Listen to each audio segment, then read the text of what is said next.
தற்போது கடலூர், மயிலாடுதுறை, நாகை, திருவாரூர் ஆகிய 4 மாவட்டங்களுக்கு விடுக்கப்பட்டிருந்த ரெட் அலர்ட் ஆனது தற்போது ஆரஞ்சு அலர்ட்டாக மாற்றப்பட்டிருக்கிறது. கடலூர், மயிலாடுதுறை, திருவாரூர், நாகை ஆகிய மாவட்டங்களுக்கு ரெட் அலர்ட் ஏற்கனவே விடப்பட்டிருந்தது. தற்போது அந்த ரெட் அலர்ட் ஆனது ஆரஞ்சு அலர்ட்டாக மாற்றப்பட்டிருக்கிறது. காற்றழுத்த தாழ்வு மண்டலத்தின் வேகம் மற்றும் அடுத்த 12 மணி நேரம் கழித்துதான் புயலாக மாற வாய்ப்பு இருக்கக்கூடிய சூழலில் தற்போது கடலூர், மயிலாடுதுறை, திருவாரூர், நாகை ஆகிய மாவட்டங்களுக்கு விடுக்கப்பட்டிருந்த ரெட் அலர்ட் ஆனது வாபஸ் பெறப்பட்டு தற்போது ஆரஞ்சு அலர்ட்டாக வானிலை ஆய்வு மையமானது விடுத்திருக்கிறது. தமிழகத்தில் கடலூர், மயிலாடுதுறை, நாகை, திருவாரூர் ஆகிய மாவட்டங்களில் அதிக கனமழைக்கான ரெட் அலர்ட் ஆனது விடுக்கப்பட்டிருந்தது.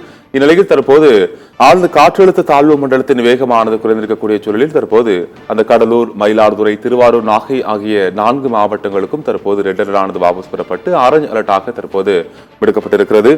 சென்னையிலிருந்து 500 கிலோமீட்டர் தொலைவில் மையம் கொண்டிருக்கக்கூடிய இந்த காற்றழுத்த தாழ்வு மண்டலமானது 3 கிலோமீட்டர் வேகத்தில் தற்போது நகர்ந்து வரக்கூடிய சூழலில் அடுத்த 12 மணி நேரம் பின்னரே புயலாக மாறுவதற்கு வாய்ப்பு இருப்பதாக வானிலை ஆய்வு மையமானது சற்று முன்னர் தெரிவித்திருந்தது.